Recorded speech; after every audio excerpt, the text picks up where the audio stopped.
asalaamaaleykum wa rahmatulahi taala wa barakaatu suñu mbokku internet yi suñu mbokku téléspectateurs yi ñi ngi am mbégte ak kontante di ànd ak yéen ci seen émission face à l'invité nag di premier numéro bi nga xam ni moom la leen TMS TV di indil di ci dajalal nag bépp autorité boo xam ni yaa ngi fii ci Sénégal ñu fas yéene waxtaanee li nga xam ni mooy jëmale réewum Sénégal kanam.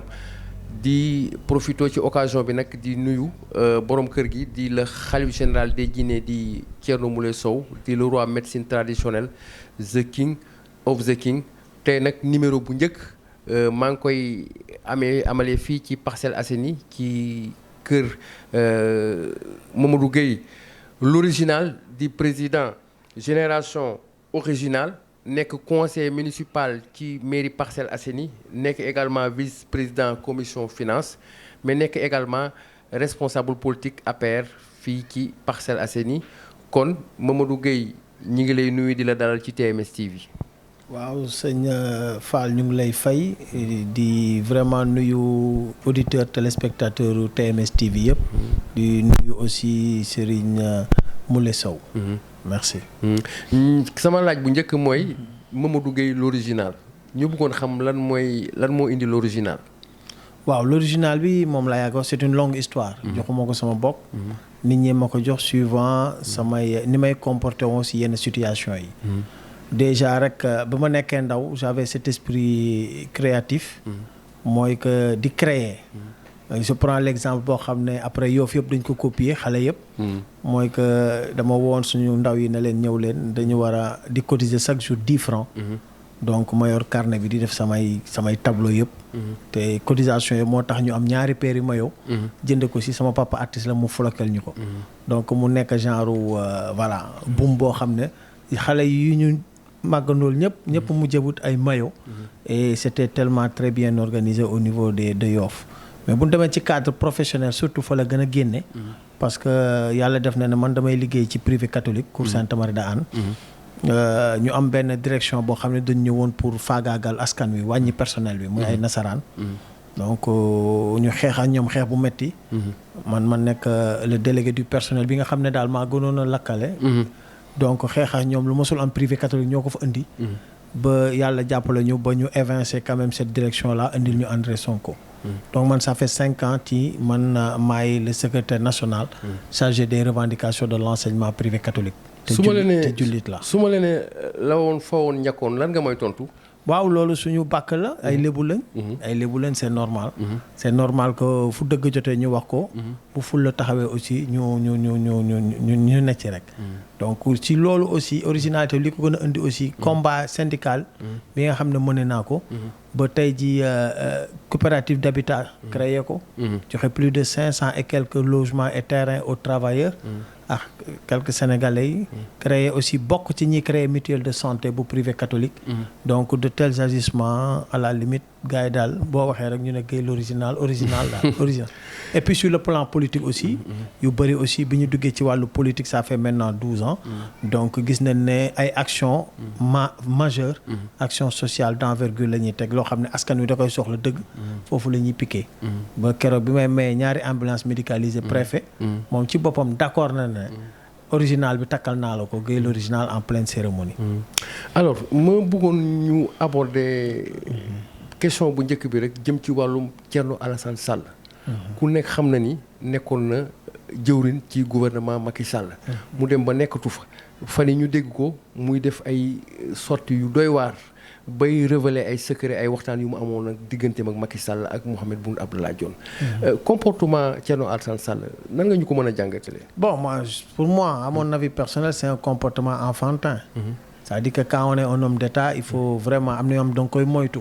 surtout ay discussions en haut lieu. ci ay kilifa yoo xam ne ñoo ŋànk réew mi. je crois que yoru jalu woon sax mu koy révéler wala di ko wax. pour man à mon avis il a été vraiment bas. et vraiment moi personnellement il m'a déçu et j'attendais pas ça de lui. parce que quel que soit Alpha il a été ministre de la République. dans un secteur très sensible. et que aujourd'hui quel que soit les turpitudes de la politique. waru woon génne foofu. daal man daal noonu laa ko xalaat. alors ñu nekk ci période pandémie période coronavirus. Mamadou Gueye ñu xam ko ci ay action de terrain fii ci Parcelles Assainies. ñu bëggoon xam gestion pandémie bi yéen ak waa génération originale lan moo ciy seen taxawaay.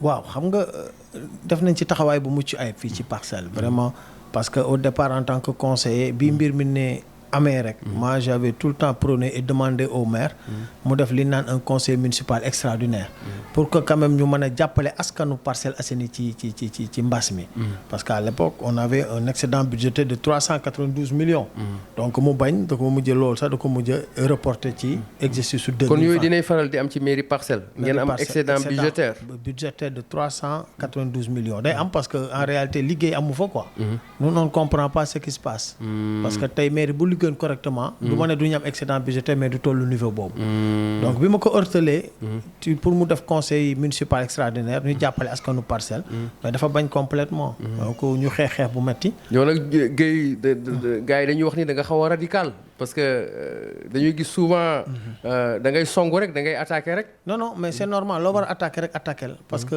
dëgg rek la ñu gëm tey jii mbas mënul dal suñu kaw kenn xalaatu ko woon avant sax yeneen communes di réagir di joxe seen ñun man maa ko njëkk a proposé wax ko donc mu bañ donc foofu nag laa jël samay disposition man donc si laa créé unité de production d'eau de javel wut ay madaar yu bari def ay kit yoo xam ne dama ko doon jox askanu Parcelles di ko jox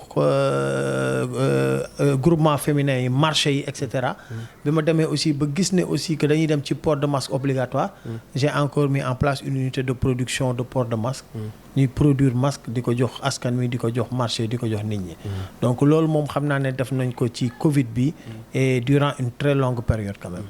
alors nga nekk conseiller municipal nekk vice-président commission finance ñu dégg fii coow lu fi amoon ci mairie Parcelles Assainies jëm ci wàllum bourse yi ngeen amoon taxawaay bu am solo boo xam ne defoon ngeen ko ci yëngaluloon bu baax a baax gësam mais mu mel ni mbir mi dafa nekk feu de paille maanaam da ngeen wax rek benn quelque temps kenn déggatu leen. non du feu de paille xam nga en réalité mooy li ñu am mbas mi dafa ñëw mbas lu bari. parce que ñu woon ci une procédure judiciaire qu'on avait déclenchée. wut ay avocat ba moom maire bi ak son directeur de cabinet. defal na leen ay sommations interpellatives. donc mais mbas mi ñëw xaw a mbas lépp. parce que il fallait quand même nekk en stand-by un peu. mais la procédure va continuer inchallah et très rapidement même. on va relancer encore les bourses parce que xam nga ne ci xeex boobu. la ñu ay partenaires may ay bourses yu am doole ñu koy may askanu Parcelles. gratuitement. inchallah on va réouvrir. les bureaux.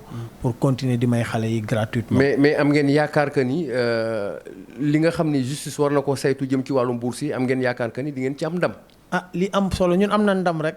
ba ñëpp xamee ne nag ak càcc gu rëy mu ngi woon ci mairie bi ñu làqu ko ñëpp di encaisser. tey plus de 600 millions tey ñoom encaissé nañ ko frauduleusement. nous on a le courage de dénoncer ça et de se battre déjà am na ndam rek. dès l'instant que am na partenaires yoo xam ne ñëw nañ may ñu ay bourses yu ëpp doole. ba ñu ngi koy jox askanu Parcelles te duñ joxe dërëm. mais monsieur le maire nee na da ngeen di coow rek nee na politiciens yi ñoo nekk seen ginnaaw. waaw nee na loolu ngeen koy tuumaal dara amu ci. non ñun duñu ay politiciens moom xam nga xanaa léegi la may qualifier de politicien. parce que ñun dañ ko yàgg jàppale ci mairie bi lépp lu daan soxe ñun dañ ci teg suñu loxo. te buñ ñëwee ci loxoom lañ koy jox da nga monsieur le maire. dawalal donc je crois pas que c'est-à-dire que lii laa doon wax ne chaque jour que maire yi boo gisee bëgguñu jóg seen fauteuil yi. parce que ils sont dañ toog ci ay kafaar yu bari. parce que nébuleuse yi dafa bari ci mairie yi. xam nga lu ne fàng kenn du ko jeex. donc je crois que épisode boobu ñëpp xam nañ lii ci am. que aujourd'hui ils ont été pris la main dans le sac. maintenant nag dafa am foo xam ne ñun fa la ñu mën a yem. c'est la justice moo war a jël ay responsables def liggéeyam. avocats yi ñu ngi ci def nañ leen li leen war a def donc ñu xaar rek mbas mi ak grève yi nga xam ne moo am ci justice bi pour quand même dossier boobu ñu tegaat ko sur la table parce que on va pas lâcher le morceau. xanaa loolu moo tax nga déclarer sa candidature ci mairie bi. non pour jàkkaarloog moom. non ba may déclarer candidature boobu bourse bi sax amul woon. parce que bi may déclarer que intercommission la woon coow li commencé woon bari. mu toog sama wet. bi ma defee travaux yi ba pare. c'est la déclarer sama candidature dafa tëb fi mu taxaw. dama Guèye tu seras ma ne ko bii je serai candidat. non seulement pour le fauteuil mais surtout pour la signature pour mieux aider les Parcelles Assainies. noonu lundi la mercredi ma dem voyage. donc coow bourse bi sama ginnaaw la amee. j'étais hors du pays. donc mais bi ma ñëwee aussi am na lu ñu ci xamoon am na lu ci feeñ loo xam ne c'est du scandale dëgg la. bi ma defee investigation gis sous-préfet gis ki nga xam ne moo créé entreprise boobu. muy Théo Equala son directeur de cabinet. dama carrément jël position. parce que ñun lu dul dëgg moom duñ ci dox te duñ ci xalaatu dox. loolu donc candidature bi jiitu na loolu. mais xam nga rek Sénégal booy dox ci dëgg rek souvent ennemis dañuy bëri. donc loolu moo ko indi. donc xeex bi ñu teg dëgg teg ko attaqué leen pour que ñu leeral mbir mi ci askanu Parcelles. donc loolu moo indi aussi jàmmarloo bi.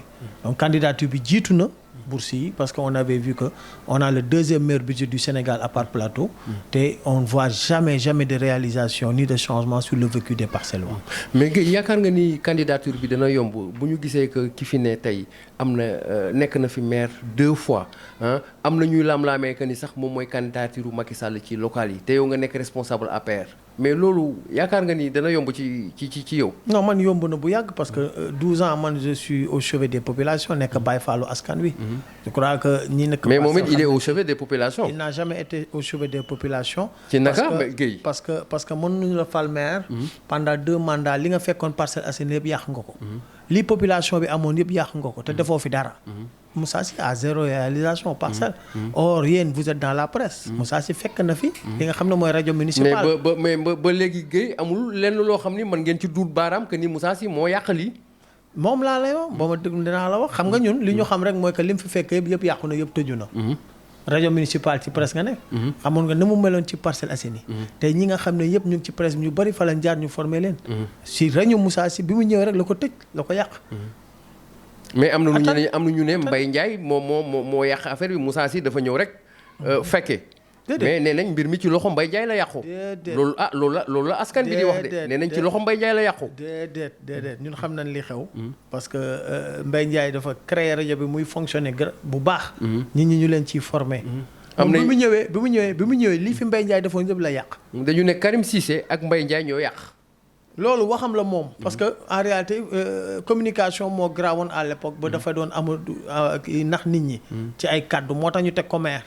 naxaate moo tax ñu teg ko maire. entre nous du loolu rek du rajo bi rek yaa l'école municipale. boo xam ne néew di doole entre guillemets ñu baal ma seen doom yi fa lañ doon jànge ku am difficulté si sa njàng doom fa nga doon jànge dafay 30 000 durant toute l'année doo kenn du la imposer. booy dañ ci doon am bac résultat yu baax. di ci am BFM ba mu ñëwee la ko tëj. suñu stade bi mu ñëwee aussi la ko tëj. ne da koy defaraat. valeur de 300 millions. defu ci dara lu dul 147 millions quelque chose comme ça. mais am na ñu ne da ngeen jël stade bi ci moom état bi dafa jël ci stade bi ci moom pour politiquer ko parce que nee nañ ku ne xam na ni Moussa Sy moo posé ay jalons ci stade bi. non en tant que maire. moi ce que je sais c'est qu'il faut être responsable dans la vie. soo demee ba nekk maire ñëw fekk benn stade bu fi nekkoon. nga ne dama koy defaraat. toj ko ne budget bi 300 millions la. nga def 100 et quelques millions tak pendant 4 ans 5 ans xale yi amuñu fu ñuy kii. responsabilité maire bi la parce que yaa jëloon engagement bi respecté ko.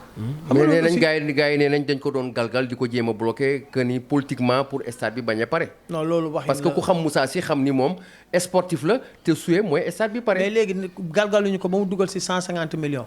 te budget bi dégagé nañ ko. donc y a un problème quelque part stade bi dafa am ay nébuleuses yu am ci biir. te waay li ngay wax garaaw na de. stade bi y a eu 3 promoteurs. ñenn ñi xam naa leen. man Mbaye Faye laa xam. Mbaye Faye moom mujj Mbaye Faye c'est avec l'état te loolu ñun ñoo xeex ba état ñëw récupérer stade pour def ko. je crois que xeex bu métti boobu fekkoon na la fi. kon bu ñu la déggee am na ay luubal ci stade bi. am na ay luubal yu métti parce que xam nañ nu mu demee ci stade bi moo tax ñu def ci 147 millions quelque chose comme ça. mënatul dem pendant 4 ans. mais Guèye li ngay wax garaaw na de te tey jii man su ma lay jox nga may tabaxal sama kër. su ma la joxee sama boo ko tabaxul am na fu may jaaree yoon lan moo tax le maire ne peut pas yóbbu promoteur yooyu en justice. parce que am na lu xew ci suuf. il faut qu'on soit sérieux. mais Guèye li ngay wax nii est-ce que mën nga ko prouver est-ce que nekkul waxu politicien rek je suis le vice-président que da nga déclarer sa candidature bëgg a jël mairie bi. non li may wax nii. bi ñuy xeex stade bi. boobu ça fait maintenant combien d'années c'est presque 4 ans ci ginnaaw. boobu ay affaire mairie amul affaire élection. tu te rappelles ñun ñoo indi xeex bu métti bi mu ngi nekkoon man. Khadim Gadiaga ak Bass Ndiaye. ñoo indi les 3 jours de feu aux Parcelles. 4 jours. xeex bu métti boo xam ne xeex nañ ko. ba état loolu la yëg. ba président Macky Sall demandé ñu yokk ci budget Sénégal 2 milliards 100 pour les parcelles dont 1 milliard 100 pour le stade. Aujourd'hui maire bi ñoom li ñu bëggoon mooy un stade de 1500 places. on a un stade de 5000 places. qui peut accueillir même des compétitions Coupe d'Afrique et cetera. avec gazon synthétique 2 tribunes démontables. avec tout un complexe loolu ñun ñoo ko xeex. état moo ko récupéré parce que jàmmarloo nañu. xam nga loolu ban ko doon def. mais Moussa Sy moo teg jalon yi Moussa moo posé jalon yi. Moussa moo dajji jalon yi. déet comment. dafa fekk stade buy fonctionner. waaw mu daaneel ko pour defaraat ko pour defaraat ko. waaw def ñaata. ñu ne gars yi ne 147 000 quelque chose comme ça. waaw ba 4 ans 5 ans durant stade bi mënu ko continuer mënul def dara mu tag. mais gars yi nee nañ moom dafa amoon intention waa APR yi ñoo taxaw pour xeex ko politiquement fii Parcelles. non loolu taxawul. xam nga man dama ne il faut être responsable dans la vie. bu tegee budget nga génne 100 et quelques millions def ko ci. continue le travail su tegu woon ci yoon. promoteur ya lekk suñu xaalis defuñu fi dara da leen di yóbbu ci yoon. gis nga alalu askan waruñu di ko fooye. gis nga loolu ay fuite en avant la et je suis pas d'accord. donc moom moo yàq stade bi. il a fallu ñun ay conseillers ñett lañu woon ñu xeex ak aussi mouvement sportif yi ñëpp xeex. ba tey état récupéré stade bi di ko def. ñu ngi ciy sant yàlla parce que tey 1 milliard 100 def nañ ci stade bi. bu ñu jógee ci loolu centre socioculturel bi mu fi fekkoon fii. giseen ngeen ko mu nekkoon complexe ba lépp am ci biir à côté de l'église. fa la Parcellois yi doon defee lépp amoon na dispensaire terrain de basket. am ay salles. des fêtes am lépp ci biir. donc loolu lépp aussi am état civil sax loolu lépp da ko yàq daaneel ko. bëggoon ko jox Auchan ñu xeex ak moom. donc lépp loo xam ne fekk na ko au Parcelles. jeunesse bi askanu Parcelles doon ci jariñoo lépp yàq na ko.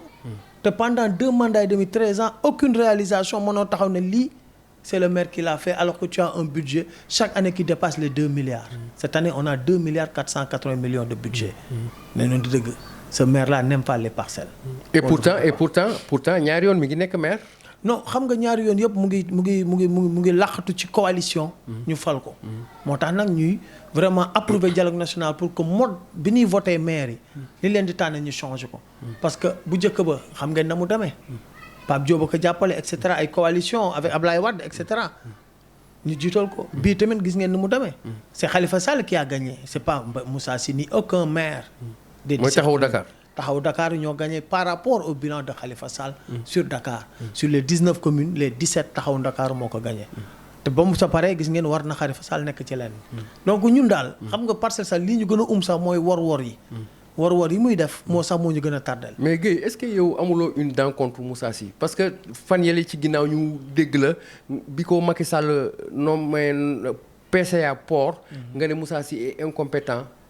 comme poste de PCA au port est-ce que yow amuloo li ñuy wax ci tubaab une dent contre Moussa Sy. non amuma une dent. xam nga àddina loolu la daal nit daal booy toog di wax dëgg ñu ne. parce que Moussa Sy mérité na nekk PCA quand même. au moins li mu xeex politiquement man li ma ko ñaan sa ëpp na PCA mais dans d'autres domaines. parce que PCA port c'est pas. port dafa bokk ci poumon Sénégal. économie Sénégal. donc bu ñu koy jox dafa fekk say bagage intellectuel sa valise 10 quoi. man loolu laa gëm. su ma waxee loolu parce que gëm naa ne kii. valise amul valise quoi amul sax sac. ci intellectuellement parlant. wala mbuusu ñetti dërëm. te président nommé ko par décret. xam nga loolu poste. mu nekk député. poste de récompense nekk conseil municipal lu yàgg député ci Diédhiou nekk fi maire 2 fois. yow yi nga tu es trop dans la politique. man je suis un peu dans le professionnalisme. loo xam ne xam-xam moo fay tegu. PCA port. du loo xam ne dañ ko war sax politiser. c'est des postes cadres yoo xam ne ñu ngi koy jox vraiment seen xam-xam da koy day jàppale Sénégal. Moussa Sy moom xam na Parcellois yëpp xam nañ que Moussa Sy man action sociale bépp bu ma mës a def d'envergure ci loxoom laa koy teg na ko dawalal pour le conseil municipal. parce que man lépp lu sooxe parcelle ma gis ne lii mu ngi sooxe ma wuti ko indi ko jox ko parce que je fais partie du conseil municipal donc bilan bi nga xam ne da koy présenter moi je suis responsable aussi de ce bilan. donc kooku mënoo ko bañ. bu doon loolu lépp lu ma doon def dama koy yóbbu ci siège APR wala ma def ko sama buntu kër. donc dans la vie il faut que nit ñi ñu xaw a responsable dans li ñuy def. maintenant bu fekkee ne nag kooku yaa ngi koy jàppale te gis ne kii. fait pas l'affaire des Parcelles. kii engagement bu mu jël du ko respecter. day toroxal askanam di leen saaga di leen xeex. alors que c'est lui qui devait être le protecteur de ses concitoyens. alors il est temps quand même que ñu taxaw changer li fi ne. parce que loolu rek moo indi coow li li ko indi yëpp. problème mu bourse la nébuleuse la. tey Moussa Sy bu amoon tal fa tey xel ni dëgg. dal na suñu kaw escantagneur parce que kenn du ko jiitu ci mbaram. mais gisu leen mu wax ci. donc loolu la. alors ñu gis la actuellement nga nekk ak Amadou Ba. nekkoon fi coordonnateur APR Parcelles. nekk ko ba léegi. mu nekkoon ko parce que am na ñu jóg ne ci base bi ne Amadou Ba nekkatul coordonnateur ñu gis aussi Bara Ndiaye bi doon gérer maison de la presse comme administrateur. taxaw attaqué ko te ba mu ci jógee ay semaines Macky Sall gën a dooleel Bara Ndiaye nommé ko directeur. Mame Mbaye Niang aussi également attaqué ko kon defe naa ni est-ce que jàppaloo ni tey sa leader bi ngay àndal Amadou Ba est-ce que nekkul ni pare na Parcelles Assainies politiquement. non tey la gën a dëgër Parcelles ay pare na pourquoi. pare na parce que kenn déggatul Amadou Ba kenn gisagul ko ci base bi ñu ngi koy attaqué fu ne. non attendez xam nga ku ñuy attaqué rek mooy dafa am lu tax ñu lay attaqué. ñoom xam nañ lan moo tax ñuy attaqué Amadou Ba ci situation yi ñu toll nii. c'est des lobbies yoo xam ne wax naa ko waxaat ko lobby la yoo xam ne mooy li daloon Macky Sall. créer ay lobby ba mu génn wutali boppam. ce sont les mêmes lobbies parce que ils savent qu'aujourd'hui je l'ai dit je le rappelle le meilleur candidat. pour l'APR ci élection yi di ñëw 2024 c'est le ministre Amadou Ba. ah bon loo ko bañ tu sais que c'est un homme d'État. tey Macky Sall vertu yi muy prôné. ak yi muy développé boo ko gisee da nga koy gisaat ci Amadou Ba. moi je dis encore c'est le prolongement par continuité. du président Macky Sall. am na ñu ne sax nommé Moussa Sy PCA pour dooleel Moussa Sy fii la parce que Amadou Ba Macky Sall pare na ci moom. non loolu loo ciy tontu Macky Sall c'est le Sénégalais le plus informé du Sénégal. Macky Sall RG yi ñëpp xam nañ ne tey Macky Sall tey jii xam na ne Moussa Sy PC tul Parcelles. en réalité poste de récompense la parce que ñëw na jàppale ñu non dama lay wax xam nga man. Moussa nag. ba léegi ne gars yi nee nañ moo fi ne de moo nekk ci jàkka yi moo nekk ci subvention ASC yi te il a un budget de 2 milliards. xam nga li boo koy wax waa Parcelles sax dañ lay mere. déet man waxuma ko de waa Parcelles ñoo ko wax. moo nekk ci nit ñi ñoo koy wax. non nit ñan. waaw yenn ci information yi may am ci nit ñi. non attendez nee nañ Moussa Sy il a un budget de 2 milliards. nee nañ ku am ngénte ku am dëj Moussa Sy da nga koy gis. mosquée yi ASC yi nit ñi ñoo koy wax man moi je ne fais que rapporter les informations. moi ce qui est totalement faux. aujourd'hui demal nga def micro trottoir wax ma sax nga dem defal micro trottoir. ci Parcelles Assainies. aujourd'hui Moussa Sy population bi gëmatuñ ko wan nañ ko ginnaaw lan la defal. Parcelles kon Moussa pare na Parcelles. mais loolu même Macky Sall moo la ko gën a xam. Macky Sall li mu ko nommé PCA nii c'est pour.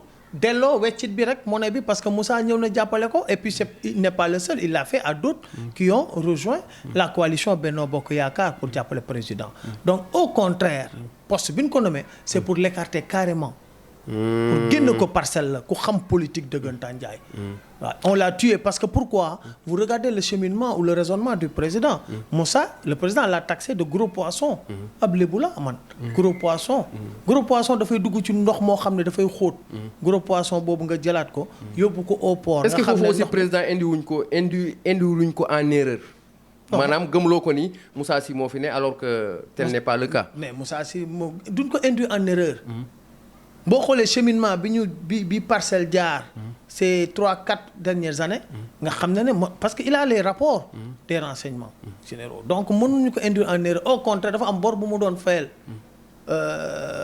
Moussa Sy parce que ñëw na jàppale ko moo tax keroog bi ñuy joxe ci ceeb bi boo déggee discours ministre Amadou Ba di nga comprendre lim ko wax foofu waxal lil la wax loo justement ci defal lil la def loo te président Macky Sall bu mu la gën a gore. ça veut dire que bu trahir président Macky Sall. justement ci Amadou Ba boobu encore nga xam ne mooy sa leader moom nga nekkal. bu ñu jël see encore ci Amadou Ba ñu bari dañ koo mere Parcelles Assainies parce que jàpp nañ que ni dafa ñëw rek Macky Sall teg ko fi rek mu jël ay famem teg ko. bon loolu gars yi nee nañ bokk ne li tax militants yi frustré fii Parcelles Assainies. ba lâché ko. moi je crois que loolu aussi. duñ ne amul loolu am na parce que c'est normal aussi soo dogee ñëw ci benn milieu ñi ngay gën a collaborer aussi sa famille mën na ci bokk ak sa nit de confiance mais l'erreur fondamentale mooy que aussi appareil bi nga fi fekk da nga ko waroon a def benn symbiose ñëpp di xàccindoo di dóorandoo c'est vrai que politique aussi moo am nu mu tëddee noo xam ne y a trop de coups bas que yenn yi boo koy liggéey aussi da ngay gën a taxaw si sa ñi nga xam ne ñoom nga wóolu mais je crois que loolu man mii di wax yow xeex naa ko parce que man lu dul dëgg duma ci ànd mais nag dama ne changement mu ngi am te léegi tey jii il faut que nit ñi aussi ñu compléter gabu absence su Amadou Ba parce que poste bi mu yor la ba mu yoroon bi mu yor presque même chose la doo toog Sénégal doo toog responsable yi ñoo war a assurer la pleine mesure de leur responsabilité di occuper le terrain mais malheureusement au Parcelles aussi 99% des responsables sont inertes parce que lépp il dépend de Amadou Ba ils attendent aussi de Amadou et ce qui est loolu moo ñu gën a sonal. yaa ngi déclaré la candidature de Amadou Ba pour 2024 mais ce leader moom waxul loolu de gis nañ ko fan yi dans une télé de la place moom mi ngi wax ni sax Macky Sall dañ ko fay war a bàyyi mu toog ba 2028 ba 2035 alors que yow yaa ngi prôné pour sa candidature. Est-ce que foofu amul paradoxe? Il ne faut pas faire d'amalgame. Moi ce que j'ai dit c'est sama xalaat laa wax. sama suggestion. waaw sa suggestion nga wax mais sa leader wax moom dafa mel ni li ngay wax moom dafa ragal. non parce que moom mën na ko bañ a wax. moom la engagé. moi je suis un acteur politique.